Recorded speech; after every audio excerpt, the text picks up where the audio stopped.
প্রথমবার এলাম বিধানসভা, খুবই ভালো লাগছে। আজকে প্রথম দিনে এখন একটা নতুন যাত্রা আসছি এবং সেই যাত্রাটা তখনই সফল হবে যখন সবাইকার কাছ থেকে ভালোবাসা এবং আশীর্বাদ পাবো।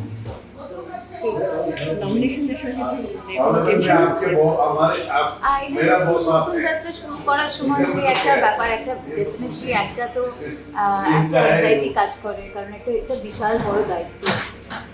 তো সেই দায়িত্বটা কিন্তু আমার মনে হয় যে যতটুকু আমি জানি, আমি নিজেকে যতটুকু চিনি, আমি জানি যখন একটা দায়িত্ব নিয়েছি আমি সেটা 100% সফল করে থাকবো।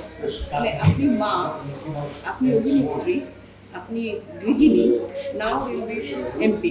তো এই too many roles given by God, because I believe in destiny.